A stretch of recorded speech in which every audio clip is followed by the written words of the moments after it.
Bienvenue dans ce premier épisode du débrief du coach. Je suis donc Aurélie Castel et je suis en compagnie du coach. Bonjour coach, comment tu vas aujourd'hui?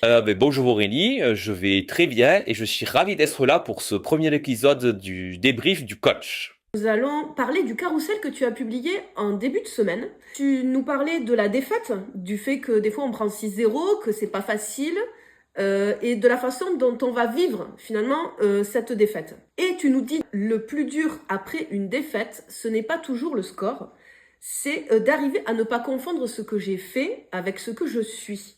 Oui, et justement, c'est là toute la difficulté. Ce que tu as fait pendant ce match, ce que tu as fait quand tu as échoué, quand tu t'es trompé, ce que tu as fait quand tu as eu une mauvaise note, ne doit en aucun cas définir l'être humain que tu es. Il définit juste ce qu'il s'est passé.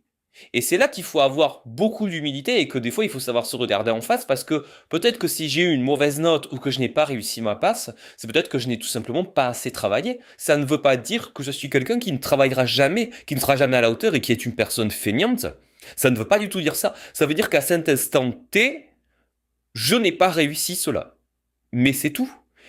Dans la vie, il faut savoir faire la différence entre ce que je fais et ce que je suis. Si tous nos actes doivent définir ce que nous sommes, définitivement, ça veut dire que dès que j'ai une erreur, que je fais une erreur, que j'ai un mauvais comportement envers un ami, envers quelqu'un, ça veut dire que ça me définit.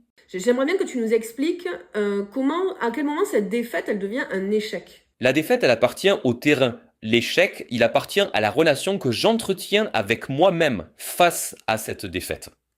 Tu vois, c'est l'aspect véritablement personnel de la défaite. Finalement, coach, ce que tu es en train de nous dire, c'est que dans la défaite, je perds contre l'adversaire, mais finalement, dans l'échec, est-ce que quelque part, je perds pas contre moi?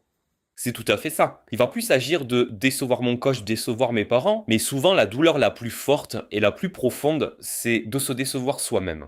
Et ça, c'est terrible parce que c'est pas seulement que j'ai raté une passe, c'est souvent je pensais être plus fort que ça. Je pensais avoir progressé, je pensais avoir changé, je pensais être capable d'eux.